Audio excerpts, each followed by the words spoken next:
ओम शांति।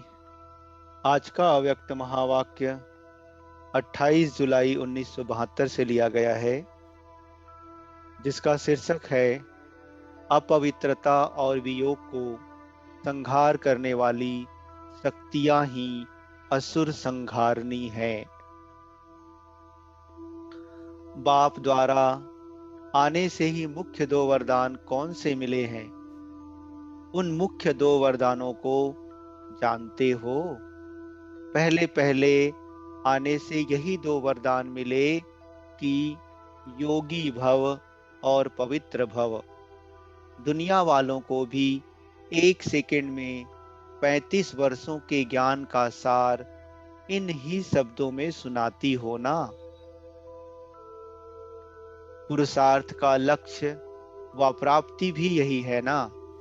वह संपूर्ण स्टेज व सिद्धि की प्राप्ति तो यही होती है। तो जो पहले पहले आने से वरदान मिले व स्मृति दिलाई कि आप सभी आत्माओं का वास्तविक स्वरूप यही है, क्या वह पहली स्मृति व यह वरदान प्राप्त करते जीवन में यह दोनों ही बातें धारण कर ली है? अर्थात योगी भव और पवित्र भव ऐसी जीवन बन गई है कि अभी बना रही हो। धारणा मूर्त बन गए हो व अभी धारण कर रहे हो। है तो बहुत कॉमन बात। सारे दिन में अनेक बार यह दो बातें वर्णन करते होंगे, तो यह दो बातें धारण हो गई है व हो रही है।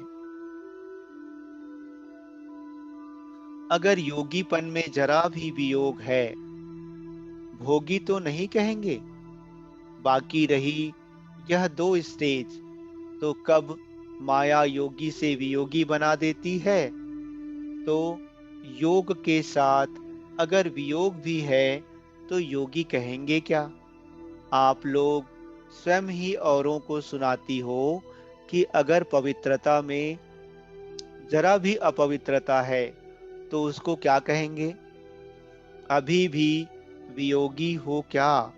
वा वियोगी बन जाते हो क्या?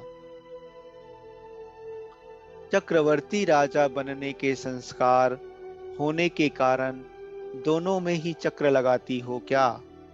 कब योग में, कब वियोग में। आप लोग विश्व के सर्व आत्माओं को इस चक्र से निकालने वाले हो ना, कि बाप निकालने वाला है और आप चक्र लगाने वाले हो। तो जो चक्र से निकालने वाले हैं वह स्वयं भी चक्र लगाते हैं, तो फिर सभी को निकालेंगे कैसे?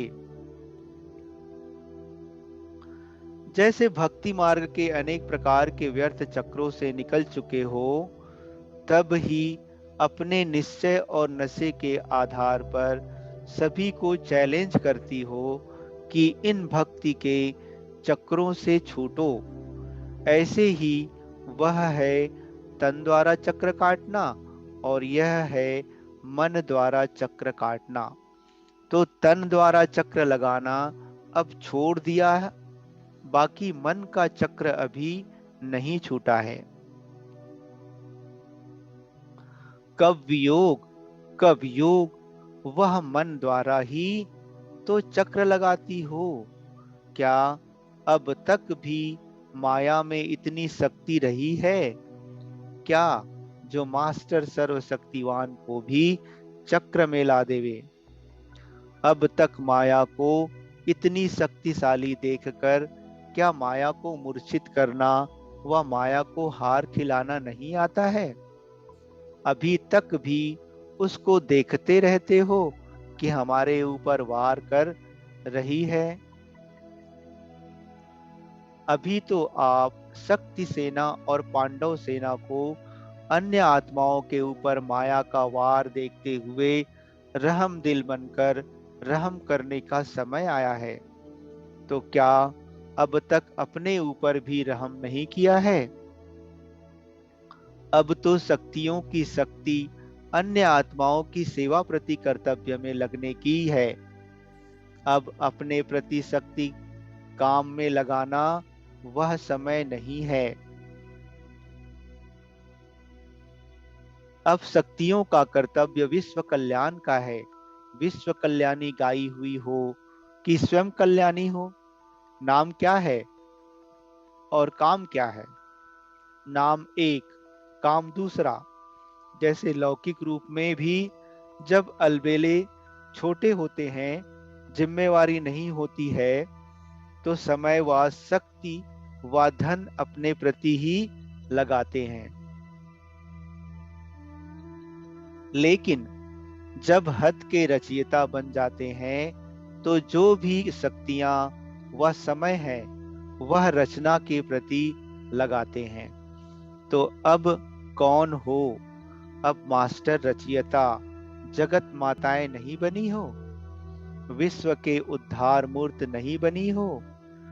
विश्व के आधार मूर्त नहीं बनी हो? जैसे शक्तियों का गायन है कि 1 सेकंड की दृष्टि से असुर संहार करती है, तो क्या अपने से आसुरी संस्कार व अपवित्रता को सेकंड में संहार नहीं किया है? व दूसरों प्रति संहारनी हो, अपने प्रति नहीं। अब तो माया अगर सामना भी करे तो उसकी क्या हालत होनी चाहिए? जैसे छुई मुई का वृक्ष देखा है ना? अगर कोई भी मनुष्य का जरा भी हाथ लगता है तो शक्तिहीन हो जाती है, उसमें टाइम नहीं लगता।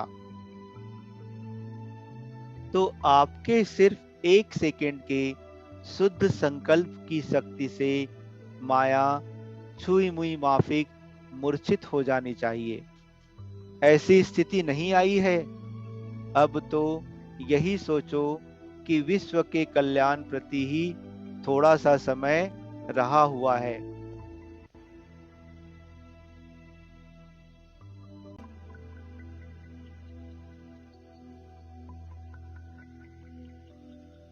नहीं तो विश्व की आत्माएं आप लोगों को उलाहना देंगी कि आप लोगों ने 35 वर्षों में इतनी पालना ली, फिर भी कहती हो योगी भव, पवित्र भव, बन रहे हैं। और हमको कहती हो 4 वर्ष में वर्षा ले लो, फिर आपका ही उलाहना आपको देंगे।